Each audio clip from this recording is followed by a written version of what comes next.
At my wife's funeral, as I stood by her coffin with my heart heavier than it had ever been, I heard my daughter lean close to her husband and whisper words that struck me harder than death itself. She said, "Now we have to deal with the old man." That moment froze me in place. Those words replayed in my mind like a bell tolling, marking the death not only of my beloved wife, but also of the illusion I had carried about my family.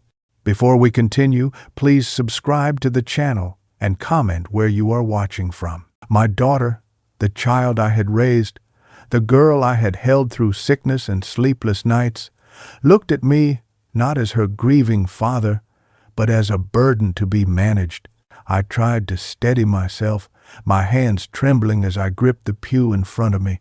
The flowers that surrounded my wife's coffin blurred in my vision. My heart was supposed to be breaking from losing her, but now it broke from something much worse. The realization that the last living piece of our love, our daughter, was not grieving with me but plotting against me. I had lost my wife, and in that whisper, I lost my daughter too. I kept my eyes forward, pretending not to hear, but inside I was burning. Did she think I was deaf? Did she think I had no ears left, no strength left, no will left? That whisper cut deeper than any knife. It was the voice of greed, of arrogance, of ungratefulness. My wife, who had given her every comfort, was lying cold in her coffin, and already our daughter was scheming. I wanted to confront her right then, to shout that I was still her father, still the man who had worked his hands to bone to provide for her. But funerals have a way of suffocating words, and I swallowed mine. My wife deserved peace, not a scene. Yet, as I stood there, the bitterness crept into my veins. The people around us were bowing their heads in prayer, and I was silently praying for strength, not to crumble under the weight of betrayal. As the service went on, I could not shake that whisper. I began to notice the way my daughter held herself, chin slightly raised, glancing around with impatience rather than sorrow. Her husband stood tall beside her, eyes darting between me and the coffin, like a man already counting what would soon be his. That was when I knew it. They had no love left for me. To them, I was an obstacle, an old man to be dealt with. But they were wrong about one thing. I was not finished, not yet. The whisper lingered in my ears long after the funeral ended. Even when people came up to me with their soft condolences and polite words, I barely heard them. My heart was drowning in the echo of my daughter's voice. Now we have to deal with the old man. That was all she thought of me. Not a grieving father, not a man who had just lost his partner of 50 years. No, to her, I was nothing more than an unwanted responsibility, a piece of broken furniture taking up space. My chest tightened, and it felt like my heart had been ripped out a second time. Losing my wife was enough to crush me, but realizing that my own child no longer valued me was unbearable. I looked at her face as she stood across the room, speaking in hushed tones to her husband. She wasn't crying. There were no tears for the mother who had loved her endlessly. I remembered my wife staying up late at night, sewing clothes when money was tight, just so our daughter could look presentable at school. I remembered the time my wife stayed at her bedside through a terrible fever, refusing to sleep until our daughter's temperature broke. All that devotion, all that sacrifice, and now I saw only coldness in her eyes. My wife had given her everything, and I had given everything too, but the result standing before me was a woman who looked at me as if I were a weight around her neck. In that moment, I could not help but ask myself, where did I go wrong? Was it in giving too much? In shielding her from struggle? Did my love and generosity blind her to the truth that respect must be earned, not demanded? I had never allowed her to suffer, never forced her to carry burdens, and now, perhaps, she had grown entitled, spoiled by years of protection. The cruel irony was that my patience and devotion had raised someone who now saw me as disposable. The betrayal sat heavy in my chest. Memories flooded back.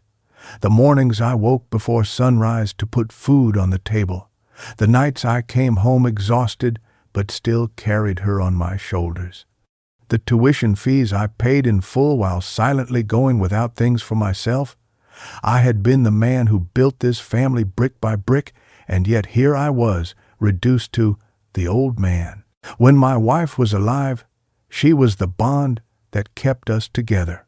She had a way of softening our daughter's selfish edges, reminding her of love, of gratitude, of responsibility. With her gone, that bond dissolved, and the truth emerged. My daughter had no intention of standing by me now. As people filed out of the church, offering me handshakes and hugs, I stood like stone, my face blank while my soul screamed.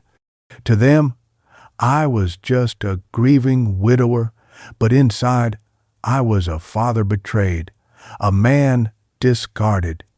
In that bitter silence, I knew I had entered a new chapter of life, one defined not by love, but by betrayal. As I sat alone that night after the funeral, the house felt emptier than ever before. My wife's absence was a wound that would never heal. But what cut deeper was the knowledge that my daughter no longer saw me as her father, but as a burden. In the silence of the living room, memories came rushing back, one after another, like waves that refused to stop. They dragged me back through the years, to the life I had lived for my family, to the sacrifices that had shaped everything we had. I remembered the day we laid the first foundation of this house. My hands were raw from labor, but I had refused to hire help we couldn't afford. I wanted a home built with my sweat, something solid and lasting for my wife and children. Every brick carried my determination, every nail my promise that my family would never go without shelter. I worked long hours at my job, then came home and labored through the evenings, often under the dim light of a lantern.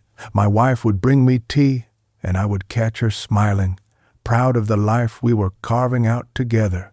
I built that house not for myself, but for the children who would grow up in it, never knowing what it meant to go hungry or to sleep in fear of the rain.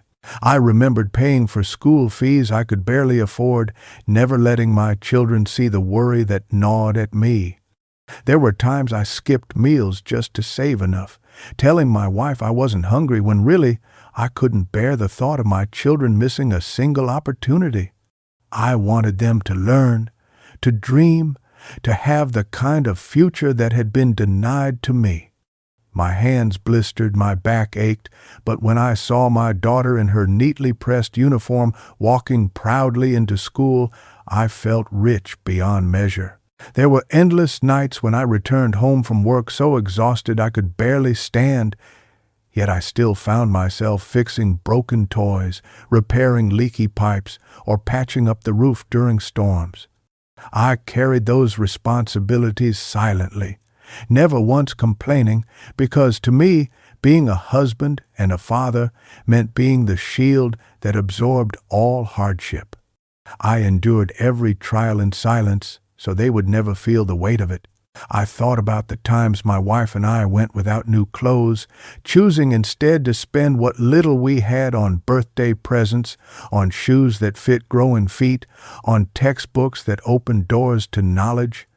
We never traveled, never indulged in luxuries, because every coin went into building a better life for our children. And now, as I replayed it all, I realized that all my sacrifices had faded into shadows in my daughter's mind. She had forgotten, or worse, she had never truly cared. That whisper at the funeral was not only cruel, it was proof that everything I had endured for her meant nothing now. I had been the man who gave everything, and yet she saw me as an old man to be dealt with. The days after the funeral blurred into one another, heavy with grief and silence. I moved like a shadow through the house, touching the walls my wife and I had built, replaying memories that cut deeper each time. But soon my grief was pierced by something else, something colder than mourning. It came not from what I imagined, but from what I heard. My daughter and her husband, forgetting I still had ears and a mind, let their masks slip. It began one evening when they visited under the pretense of checking on me.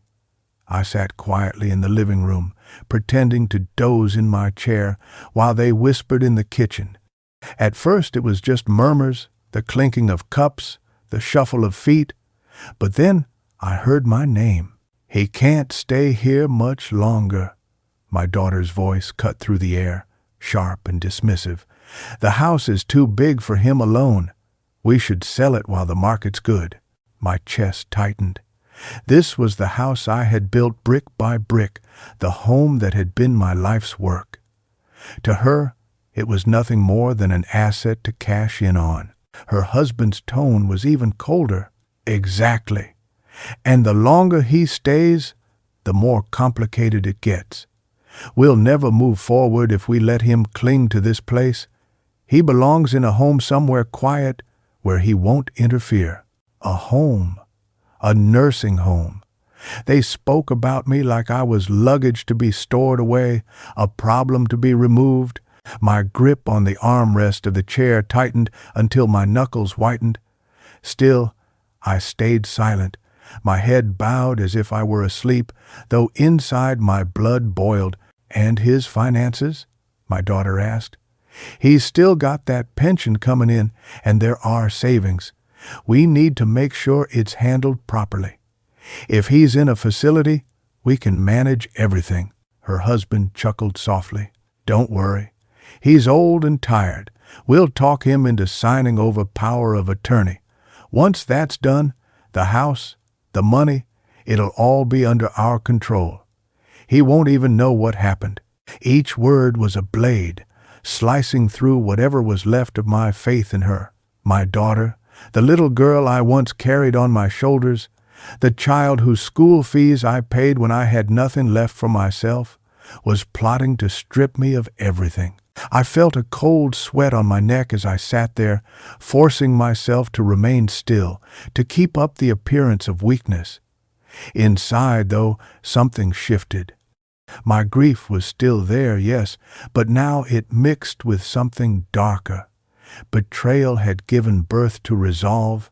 They thought I was blind, deaf, and feeble. They thought the old man would just surrender. But as I listened to their voices dripping with greed, I made a silent vow. If they wanted a battle over the life I had built, then I would give them one. The house was unbearably silent. Each night after they left, I wandered its halls, feeling the emptiness pressing against me from every corner. The walls seemed to breathe memories, each one heavier than the last, each one reminding me of what had been lost and what was being threatened. This house was not just brick and mortar. It was the story of my life, of my wife's life, of our love and our sacrifices. And now, every room whispered back to me, echoing with her absence. I walked into the kitchen first. How many mornings had I watched her standing by the stove, humming softly as she stirred a pot or buttered bread for the children's lunch. I could still hear the scrape of her knife against the cutting board, still smell the faint trace of her cooking that seemed woven into the walls. I reached out and touched the counter, cold now, lifeless, yet once warm with the rhythm of our family life. She used to laugh here, a sound that made even the hardest days feel lighter. Now, all I heard was silence. From the kitchen I moved to the living room. The sofa sat against the wall, the same one I had worked overtime shifts to afford. I remembered my daughter as a child, bouncing on its cushions while her mother scolded gently but with a smile in her eyes. How many evenings had I sat here, exhausted from labor, only to find peace as my wife sat beside me, her hand resting on mine. The television was off, the room dark, but the ghost of those moments lived on. Each shadow seemed to hold a piece of us, a fragment of joy that could never be reclaimed. Upstairs, I entered the bedroom we had shared for decades. The bed was neatly made, though I could not bring myself to disturb the pillow that still carried her faint scent. It was in this room we whispered dreams to each other when the children were asleep, where we worried about bills, where we planned a future we thought would be long. I sat on the edge of the bed and felt its weight shift beneath me, and for the first time that day, my grief broke free. I wept into my hands, the sobs muffled by the same room that had once sheltered our love. The children's rooms were next. My daughter's old room still had marks on the wall from where we had measured her height every year.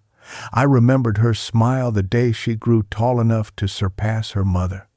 We celebrated it as if it were a milestone worthy of a feast.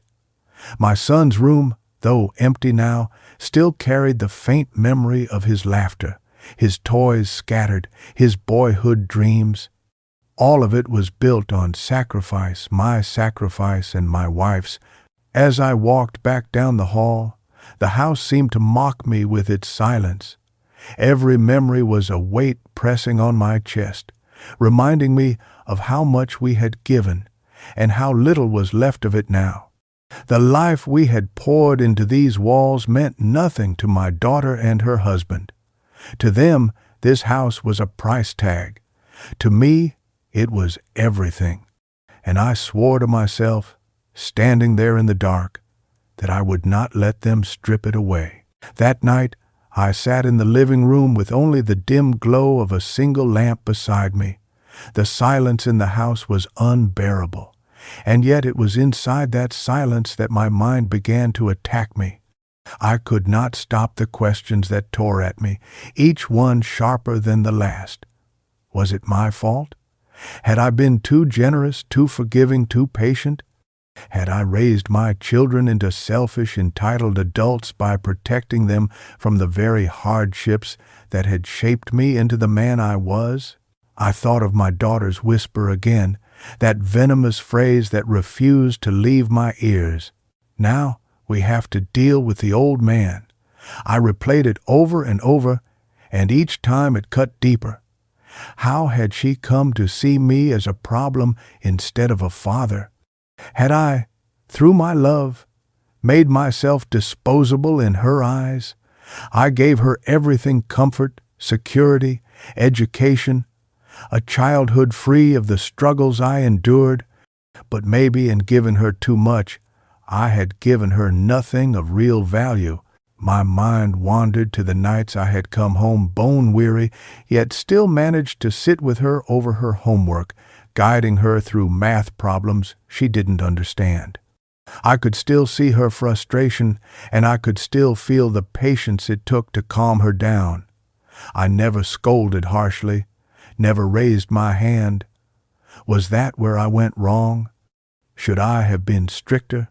Should I have allowed her to face consequences instead of cushioning her every fall? The truth was brutal. My patience, the very quality I once thought of as strength, now seemed like weakness. My generosity, which I believed was love, now seemed like indulgence. I had thought I was raising children who would grow into grateful, responsible adults. Instead, I had created people who believed everything came easily, that love was endless, and that sacrifice was just expected. The bitterness in my chest grew heavier. I remembered all the times I went without so they could have more.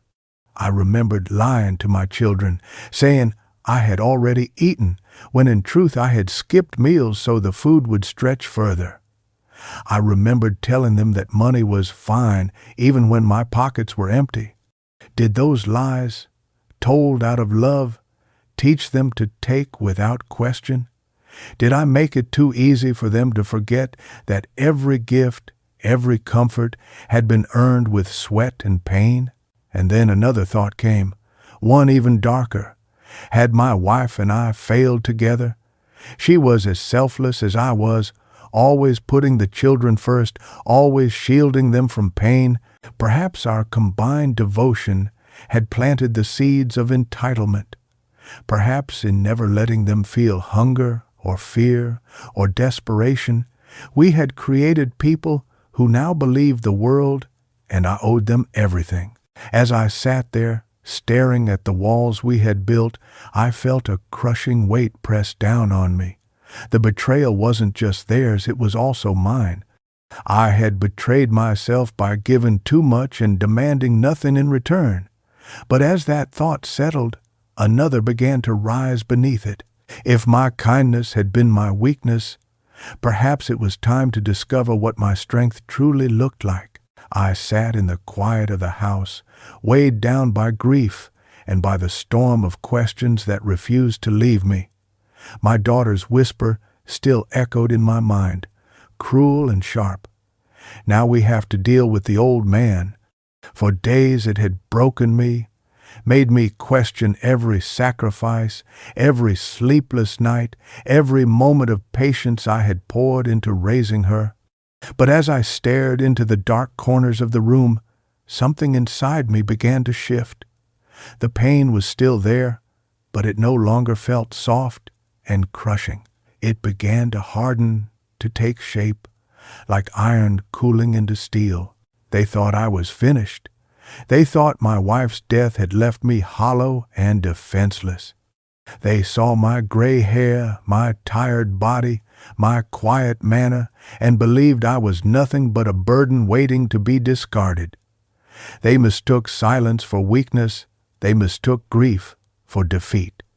But they had underestimated the man who built this house with his bare hands, who worked double shifts so his children could walk into schools with pride, who survived storms and struggles without bending. That realization was the spark. It lit somewhere deep in my chest and began to burn, slowly, steadily. The grief that had been drowning me now turned into fuel. My daughter and her husband believed they had already won, that I would simply give in to their schemes, sign away my life, and shuffle quietly into whatever home they chose for me. They thought I would not fight back. They thought the old man was already gone, but they were wrong. I rose from my chair and walked through the house with new eyes. Every wall, every floorboard, every corner was a testament to the life I had built. This was my legacy, my wife's legacy, and I would not let it be stripped away by greedy hands. I could almost hear her voice in the silence, gentle but firm, urging me not to let them erase what we had worked so hard for. She had stood beside me through every sacrifice. I owed it to her memory and to myself to protect what was ours. My hands no longer trembled with despair. They tightened with resolve. I would not confront them in anger, not yet. That would give them satisfaction, proof that they had wounded me. No, I would stay quiet, watchful, patient. Just as I had endured hardship for decades without complaint, I could endure this betrayal long enough to plan. They would never see it coming, because they believed they already knew me. They thought of me as simple, predictable, weak, but the man they dismissed was gone. What remained was colder, sharper, and far more dangerous. I would wait, I would listen, I would prepare. And, when the time was right, I would strike in a way that would make them regret ever whispering those words at their mother's funeral. The next morning, I woke with a clarity I hadn't felt in weeks. Grief still lived inside me, heavy and aching, but beneath it ran a current of cold determination. My daughter and her husband believed I was stumbling toward the end of my life, too broken to resist, too weak to notice their plans. That belief would be their undoing. If they thought the old man was helpless, I would let them think exactly that, while I quietly built a fortress around everything I had left. The first step was to find the right people, I began with a lawyer, one I trusted from years ago when I settled a property dispute for a neighbor. I made an appointment under the pretense of updating my will after my wife's passing. When I sat in his office, I kept my voice calm, deliberate. "My children believe they will inherit everything," I told him, my hands folded on the desk. "I intend to make sure they don't." His eyes lifted to mine, steady, professional, but I caught the faint spark of understanding. We spent hours going over every detail of my assets, the house, my pension, the savings account I had protected for decades. Together, we drafted safeguards, restrictions that would prevent the house from being sold without my explicit approval, financial locks that ensured no one could touch my accounts without my consent, and a revised will that redirected much of my estate toward charities and trusts. My daughter and her husband would inherit nothing but their shame. From there, I sought out a financial advisor. I met him in a quiet office across town, far from familiar eyes. I told him I wanted everything restructured, consolidated, and secured. He showed me options, accounts that could be protected, investments that would grow quietly while remaining untouchable. I signed papers with a steady hand, every stroke of the pen a small act of vengeance. To my family, however, I played the role they expected. I answered their calls with a weary voice, told them I was doing my best, and let them believe I was drifting into frailty. When they visited, I sat quietly in my chair, nodding along to their empty reassurances. I let them think I was slow, confused, vulnerable. Each time they spoke of helping me manage things, I nodded absently, pretending not to notice the hunger in their eyes. Inside, though, I was sharpening my tools. Each meeting with my lawyer, each quiet conversation with my advisor, was another brick in the wall I was building against them. They thought they were circling a dying man, waiting to pick apart what was left. But what they were really circling was a trap one I was designing carefully, piece by piece. As I returned home one evening, the house seemed less like a tomb of memories and more like a fortress. My wife's presence lingered in every corner, and I felt as though she was watching me, approving of every step I took. They wanted to take everything from me, but I would make sure they walked away with nothing. And when the time came, they would see just how dangerous it was to underestimate the man they called the old man. The weeks that followed became a quiet campaign, a war fought in silence with pen, paper, and patience. On the surface, I played the role of the fragile widower, my head bowed, my shoulders slumped. My daughter and her husband believed I was drifting further into weakness, and I allowed them to nurture that illusion. But behind their backs, I was building a wall so high and so strong that they would never climb it. Every move I made was deliberate, every signature carefully planned. The first weapon I secured was my will. My lawyer and I sat for hours, going through every clause, every detail. The old version had left much to my children, a reflection of the man I once was, the man who believed that love and sacrifice would be repaid with respect. That man was gone. I rewrote the will with clear eyes and a steady hand. A portion of my estate would now go to charities that my wife had loved, foundations for children in need, causes that deserved more than the greed of my daughter and her husband. The rest was locked away in trusts, bound by conditions they could never meet. To them, the inheritance they had already counted was now nothing but smoke and mirrors. The second weapon was the house. The home I had built with my bare hands, the one place where every memory of my wife lived, would never fall into their grasp. I signed legal protections that ensured the property could not be sold, transferred, or mortgaged without my personal consent. Even if they tried to force me into a nursing home, even if they tried to manipulate me into signing documents, the protections would hold. That house would remain mine until my last breath. But I did not stop there. I began documenting everything. Every visit they made, every conversation we had, every selfish demand they voiced when they thought they were being subtle. I recorded it all. When my daughter suggested that I should think about moving somewhere smaller, somewhere easier to manage, I wrote it down. When her husband pushed a folder toward me, smiling thinly as he said, "We can help with the paperwork. Just sign here." I photographed the page before sliding it back. Each insult, each attempt to strip me of control became evidence, stacked and stored carefully where they would never think to look. Some nights, I sat in the quiet kitchen with a notebook open, writing down their words, word for word. My hand cramped, but I did not stop. These records were more than just proof. They were my shield, my insurance, my weapon. I knew the time would come when I would need to reveal their true faces, and when that day arrived, I would have every detail ready. What they did not realize was that I was no longer the grieving father they believed me to be. I was a man with a mission, and every safeguard I built was another stone laid in the foundation of their downfall. They thought they were preparing to take everything from me, but in truth, I was preparing to take everything from them.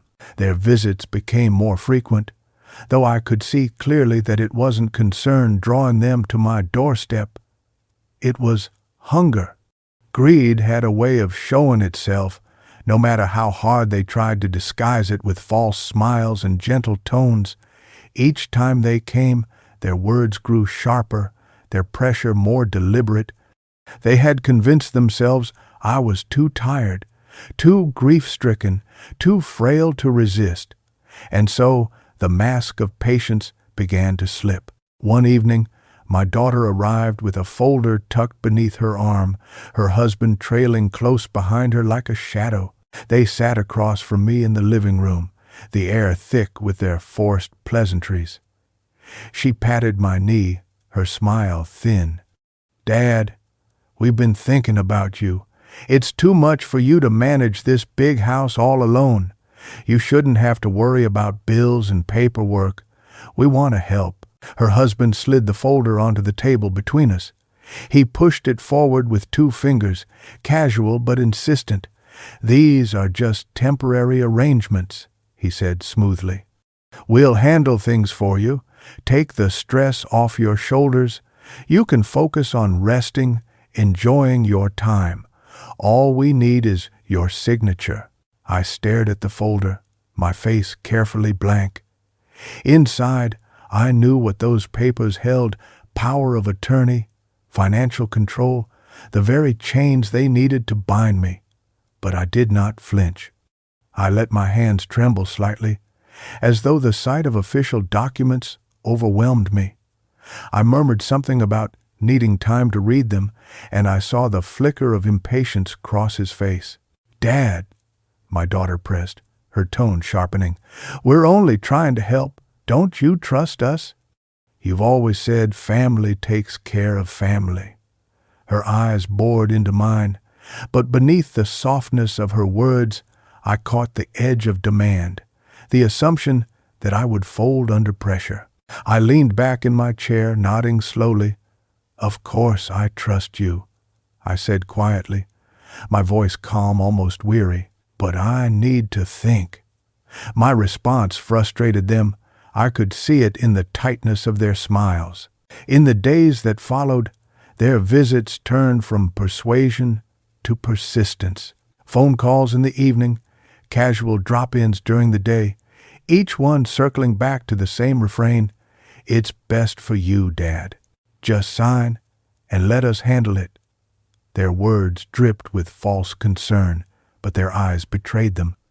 I caught them scanning the house, their gazes lingering on the furniture, the paintings, the things my wife and I had collected through a lifetime of sacrifice. I played my part well. I nodded, I feigned confusion, I even allowed a hint of hesitation to show, feeding their belief that I was weakening, but inside, my resolve grew sharper.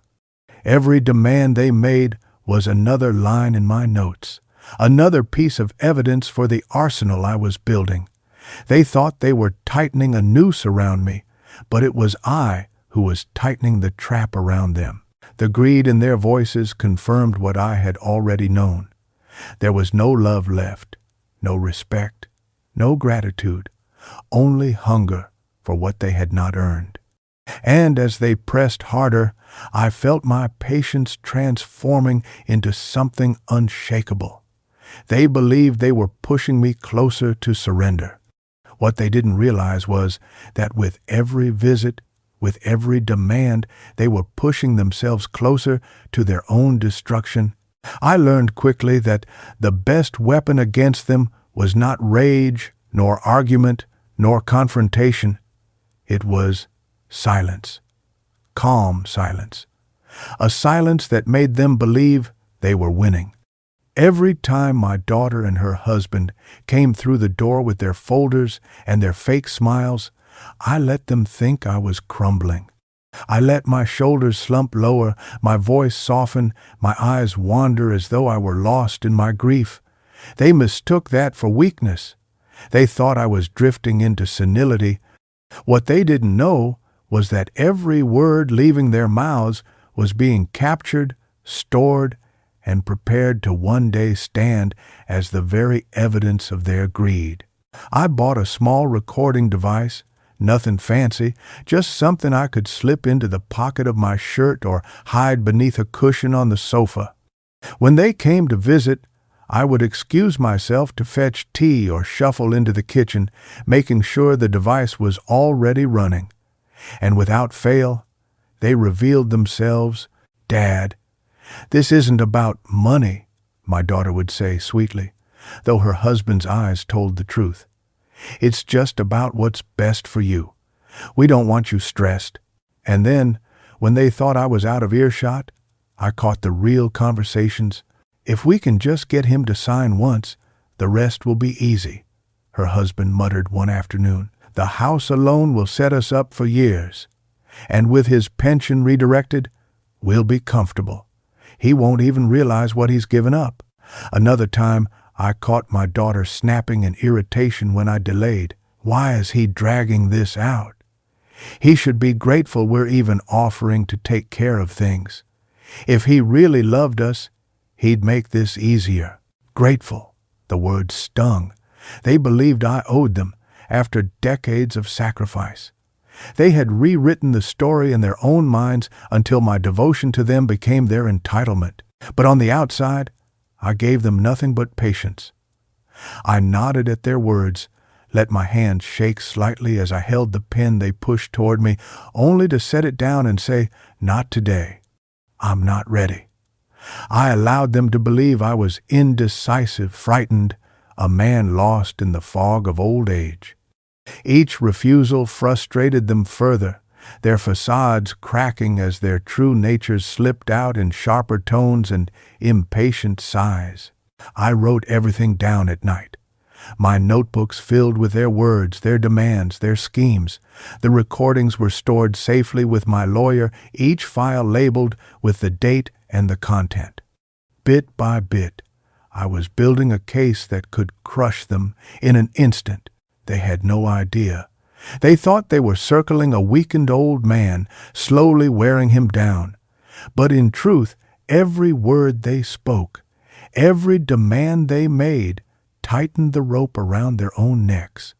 My calmness wasn't surrender, it was strategy. And I knew, when the time came, that calm would turn into the storm they never saw coming. At night, when the house was quiet and only the ticking of the old clock filled the air, I sat alone with my thoughts. The same house they were so desperate to seize, wrapped itself around me like a fortress, its walls whispering memories of the years I had bled for it. My wife's picture sat on the mantel, her eyes steady, as if watching me, reminding me of the strength I still carried. And in those moments, when the silence felt heavier than their shouting, I allowed myself to speak the truth aloud, even if only to the shadows. "They think I am finished," I whispered, my voice steady in the dark. "They forget who built this life they're so desperate to inherit." The words echoed back at me, as if the house itself was answering, agreeing. Every nail in the beams, every tile on the roof, every board in the floor, I had placed them there. My hands were the foundation of this home. My labor was the currency of their comfortable childhoods. And yet they stood over me now as if I were some fragile relic to be pushed aside. They had forgotten, but I had not. I thought of my daughter's sharp tone, the way her husband's eyes gleamed when he spoke of the house and the money.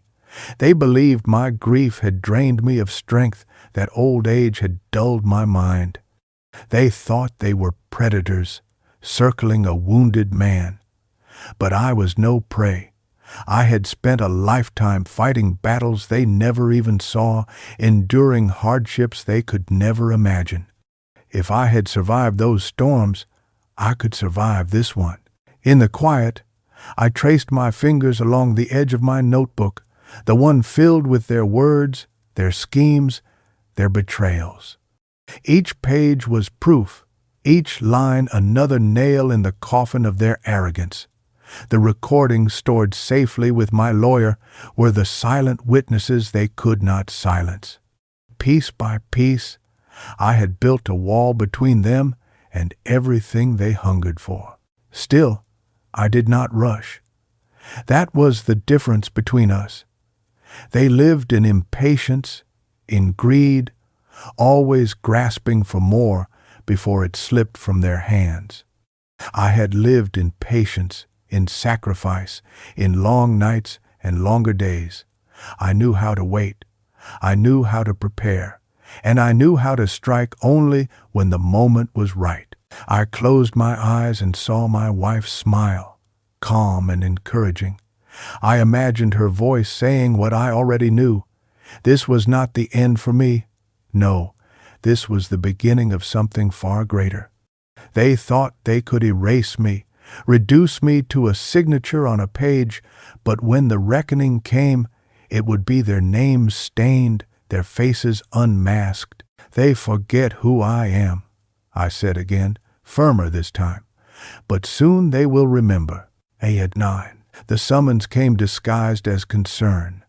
My daughter called one afternoon with a voice syrupy sweet, asking me to come over for dinner that weekend. "Just a family gathering," she said, "so we can all talk about the future." The future, her word for what she wanted to steal from me. I agreed, keeping my tone soft, weary, the way they expected. Inside, though, I knew exactly what this was. The net was tightening. They were preparing to corner me, to force the conversation into one direction until I had no choice but to surrender. At least, that's what they thought. When I arrived at their home, the table was already set. My daughter greeted me with an embrace too tight, too practiced, her perfume cloying as though meant to cover the stench of her intentions. Her husband shook my hand firmly, his smile stretched thin across his face. The children were sent upstairs after dinner, their laughter fading as the air grew heavy. Plates were cleared, wine glasses filled, and then the true purpose of the evening revealed itself. "Dad," my daughter began, folding her hands on the table as if she were the picture of patience, "we've all been worried about you. This house you're in, it's too big. It's not safe for you to be alone. We think it's time you considered moving somewhere more manageable." Her husband leaned forward, his voice calm but edged with control. "We've actually been researching some excellent retirement homes, places where you'd have company, proper care, everything you need, and it would take a lot of stress off your shoulders." I nodded slowly, pretending to consider their words. My silence encouraged them, and soon the mask slipped further. "The truth is, Dad," my daughter pressed, her tone sharpening, "you can't handle things the way you used to. Bills, maintenance, the house, it's too much. We can take care of it for you. All we need is your approval to manage the estate, just until you're settled." Her husband pulled out a folder, always a folder, as though paperwork could disguise their greed. He slid it across the table, tapping the edge with a finger. "These are simple documents, nothing complicated. It just formalizes that we can handle your finances and the house. Temporary, of course." I looked down at the folder, my expression carefully blank. My hands trembled slightly as I reached for my glass of water. They thought it was weakness. In truth, it was control. My recorder, hidden in the pocket of my coat draped over the chair, captured every word. Inside, my chest tightened, not from fear but from cold resolve.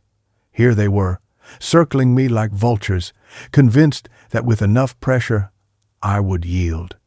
They spoke of safety, of care, of responsibility, but their eyes betrayed them. They weren't thinking of me, they were thinking of my house, my savings, my life's work. I gave them nothing that night. I murmured about needing time, about not wanting to rush decisions. They sighed, exchanged glances, their frustration barely hidden. They thought the old man was slipping through their fingers, but still within reach. What they didn't realize was that with every word, every demand, they were only tightening the noose around their own necks. I sat at their polished dining table with the folder lying between us like a loaded gun. My daughter's words dripped with forced sweetness, her husband's tone controlled, pressing me to give in, to surrender everything I had worked for. Yet I remained silent, nodding as though I were overwhelmed, my eyes downcast, my shoulders heavy. To them, I looked like a man cornered, a man one step away from giving up. In reality, I was calm because I knew something they did not. The stage had already been set. My defenses were in place. The trap was ready. Each demand they made rolled off me like rain on stone. When my daughter leaned closer, whispering, "Dad, this is the best thing for everyone. Just sign," I let her words hang in the air, answering only with a soft hum. When her husband pushed the folder toward me, tapping it as though the sound itself could force my compliance, I only lifted my glass of water, sipping slowly, eyes lowered. My silence enraged them, though they tried to disguise it with tight smiles and shallow reassurances. What they didn't know was that weeks earlier, I had already secured everything with my lawyer and financial advisor. My assets were restructured, my accounts safeguarded, the house locked under protection so tight that no signature could undo them without my explicit will. Even if I had taken the pen and scrawled my name across their papers that night, it would have meant nothing. My fortress stood, unseen, unshakable. The beauty of it all was that they had no idea. They believed I was clinging desperately to the remnants of my independence, still undecided, still vulnerable. They mistook my silence for fear. But in truth, my silence was power. I had already beaten them without lifting a hand. Every word they spoke, every argument they built, was wasted energy because the game had already been decided. I thought of my wife then, her gentle wisdom, her way of reminding me that patience was strength. She would have smiled at me that night, watching me hold my tongue while their frustration simmered just beneath the surface. She would have known that my silence wasn't weakness, it was victory waiting for the right moment to reveal itself. I let them speak themselves into exhaustion, my daughter growing sharper, her husband growing bolder, until their voices filled the room with desperation they couldn't hide. And I simply sat there, nodding, murmuring, never giving them the satisfaction of a fight, because why fight when the outcome was already secured? As I rose to leave that night, my daughter touched my arm. "Please, Dad," she said, her voice strained, "don't make this harder than it has to be." I met her eyes briefly, letting my own stay tired and unreadable. I gave no answer, only a small nod, and walked out into the night. Inside, however, my mind was steady, my heart firm. They thought they were winning. They had no idea the ground had already been pulled from beneath them. The day of reckoning arrived not with anger, but with precision. I chose the setting carefully, my home, the very house they had been circling like vultures. I invited them under the guise of finally being ready to discuss the future. My daughter's voice over the phone carried an excitement she could not hide, and her husband's smug tone confirmed what I already knew. They believed they had worn me down. They thought the old man was ready to sign everything away. When they arrived, their smiles stretched wide, false and greedy. My daughter clasped my hands, squeezing too tightly as if sealing the victory she thought was hers. Her husband carried yet another folder, the familiar weapon he always brought to these encounters. We sat in the living room, the walls heavy with memories, my wife's photograph watching from the mantel like a silent witness. "Dad," my daughter began, her voice carefully measured, "we're so glad you finally see reason. This will make things easier for everyone." I let them speak, their words spilling out, rehearsed and practiced. I nodded slowly, letting them believe for just a few more minutes that the trap had caught me instead of them. Then, when my son-in-law slid the folder across the table, I did not reach for it. Instead, I leaned back in my chair and reached for something else. From a drawer beside me, I pulled out a small black recorder. I placed it on the table, pressing play. At first, their faces held confusion until their own voices filled the room. My daughter's impatient hiss, "Why is he dragging this out? If he really loved us, he'd make this easier." My son-in-law's cold calculation, "The house alone will set us up for years. He won't even realize what he's given up." The color drained from their faces as their own greed echoed back at them.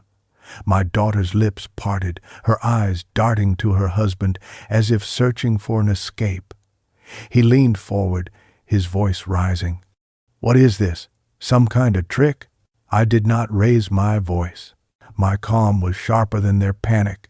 "Not a trick. The truth. Every word you spoke, every demand you made, I documented it all. Every recording is already secured with my lawyer. Every note, every plan you whispered behind my back, it's all written down. You cannot deny what you are, because your own voices have betrayed you."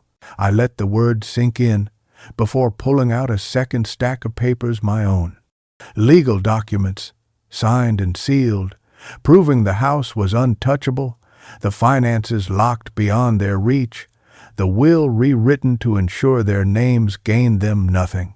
"You came here tonight expecting me to hand over my life," I said quietly, my eyes fixed on theirs.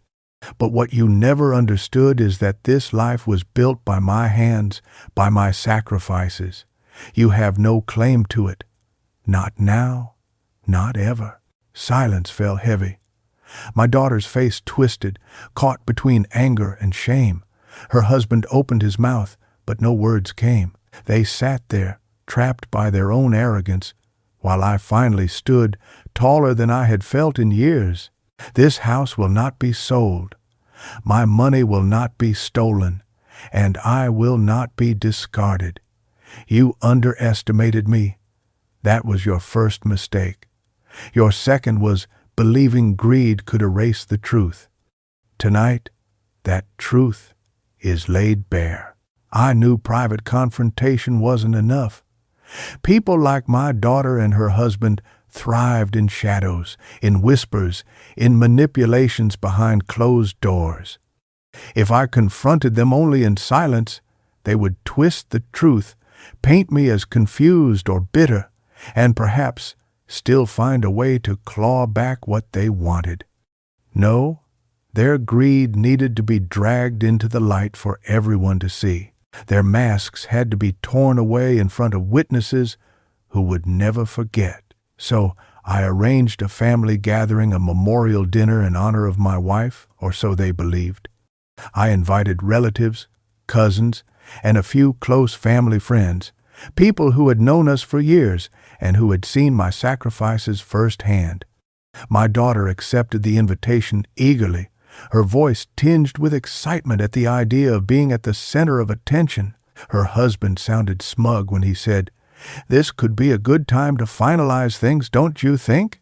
That night, the house was filled with murmurs of conversation, the clinking of glasses, the scent of food drifting through the air.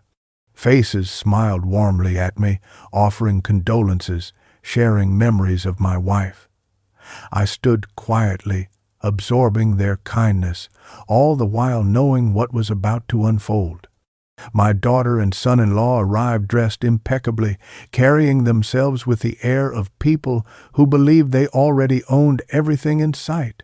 After the meal, when the plates had been cleared and the conversation softened, I rose to speak. My hands shook slightly, but not from weakness, from anticipation. "I want to thank you all for being here," I began, my voice steady. "My wife would have been touched to see so many of you gathered in her memory. Tonight, I also feel it is time to share something important." The room fell silent. My daughter glanced at me, puzzled, her husband leaning back with narrowed eyes. I reached into my pocket and pulled out the same recorder I had used before. Without preamble, I pressed play. Their voices filled the air. "The house alone will set us up for years. Why is he dragging this out? If he loved us, he'd make this easier. We'll talk him into signing everything over. He won't even realize what he's given up." Gasps rippled around the table. Relatives exchanged shocked looks. Aunts whispered harshly.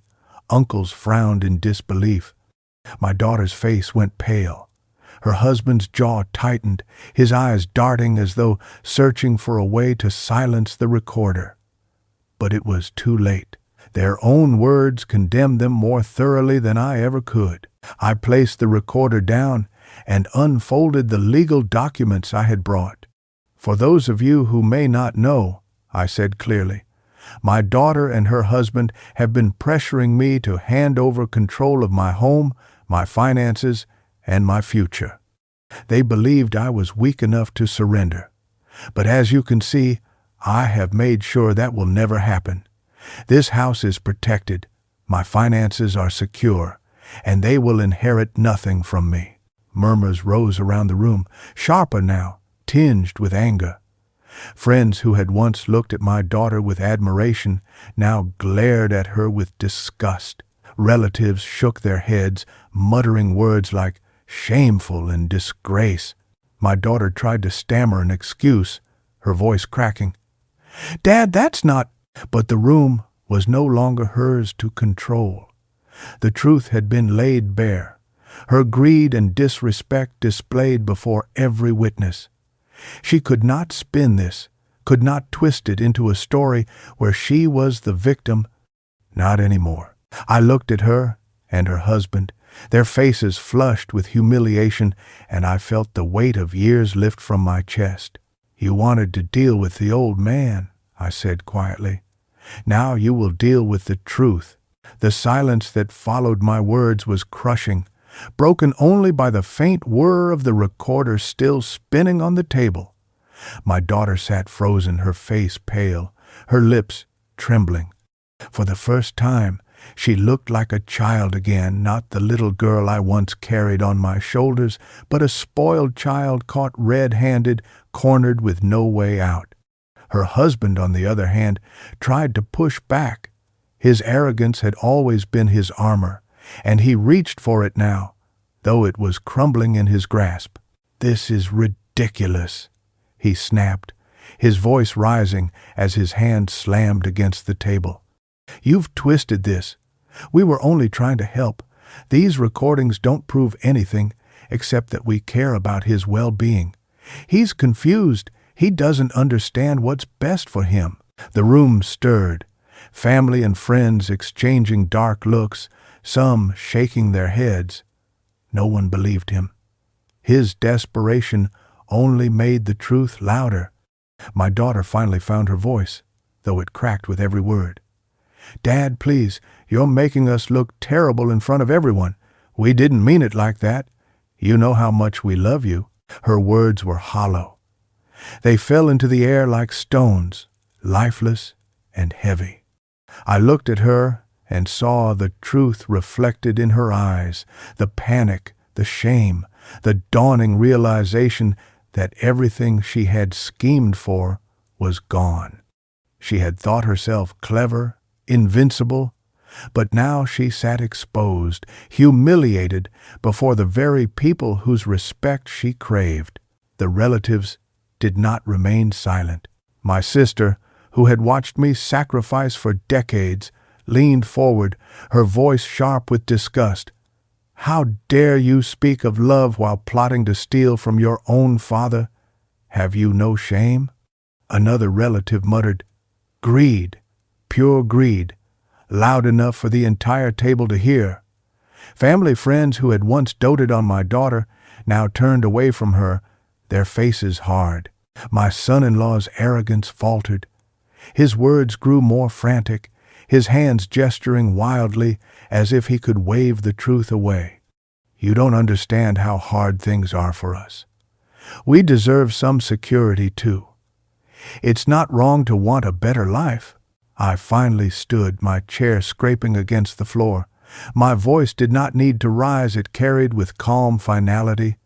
"You deserve nothing you did not earn, and everything you schemed for has already slipped through your fingers. The house, the money, the future you thought was yours, it belongs neither to you nor to your greed."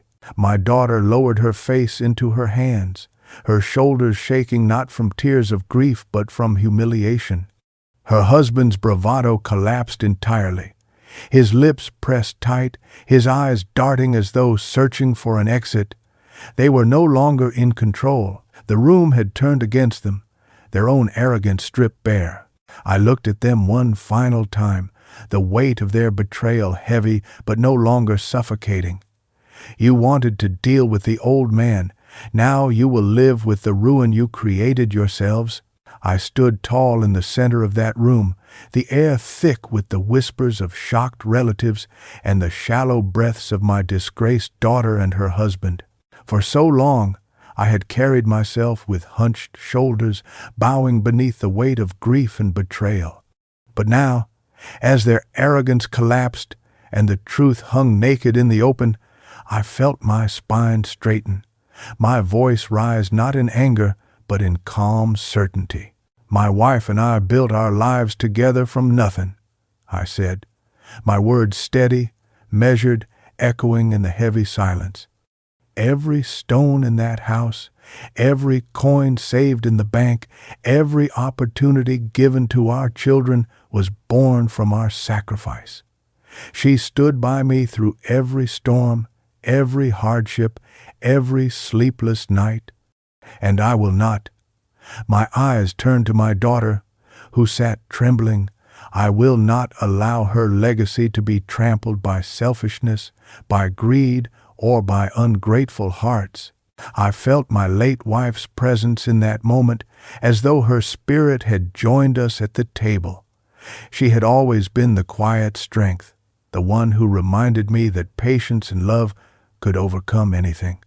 Yet I knew, just as she would have known, that there comes a point when silence is no longer kindness, it is surrender. And I was done surrendering. "You whispered about dealing with the old man," I continued, my voice calm but cutting. "But you forgot who that old man island I am the one who built the roof over your heads. I am the one who went hungry so you would never know hunger. I am the one who worked until my hands bled so you could stand proud in this world. I am not a burden. I am not a problem to be solved. I am your father, and you will never again mistake me for anything less. The room was utterly silent, all eyes fixed on me. My daughter could not lift her gaze. Shame pinned her to her chair. Her husband, once full of smug confidence, now sat rigid, jaw clenched, knowing there was nothing left for him to say. The walls of their schemes had crumbled, and all that remained was their humiliation. I placed my hand on the table, steady and firm. The house will remain as it is, a monument to the love your mother and I built together. The finances are secured, out of your reach.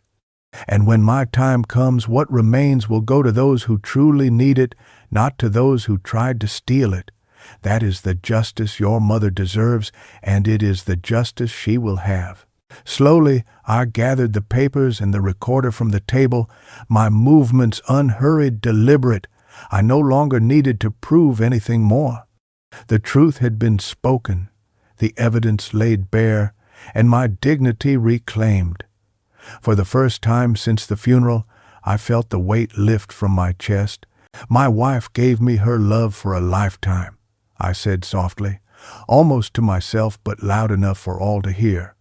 And I will honor her by making sure her legacy is never poisoned by greed, not now, not ever. The aftermath was not swift, it was steady, deliberate, and undeniable. In the days that followed that fateful gathering, the whispers spread quickly through the family. Relatives who once admired my daughter now spoke her name only with pity or scorn. Friends who had celebrated her wedding shook their heads when her husband's name was mentioned. Their reputations, carefully polished and displayed for years, lay shattered on the floor, exposed for what they truly were, hollow shells filled with greed.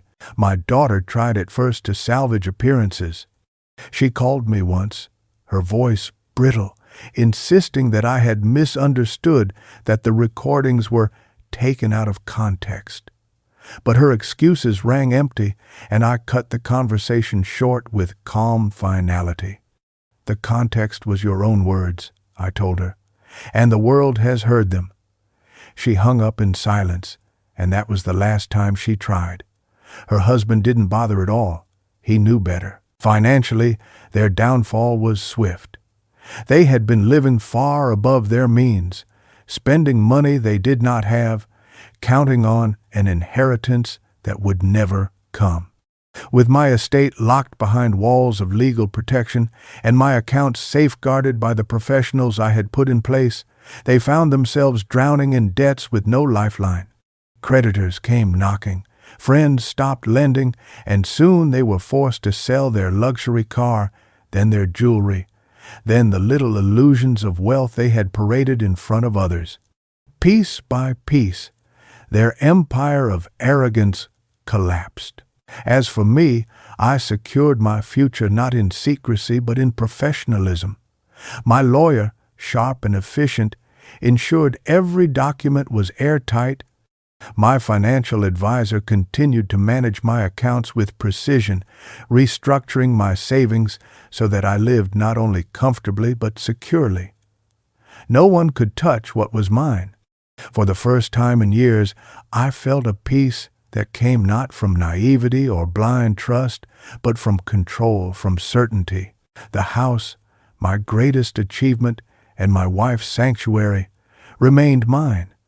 I walked its halls without fear that someone would try to sell it from under me. I kept her garden tended, the flowers blooming as she had loved them, a reminder that her presence still lingered in the air. Each time I sat in the living room with her photograph, watching from the mantel, I felt her approval in the silence.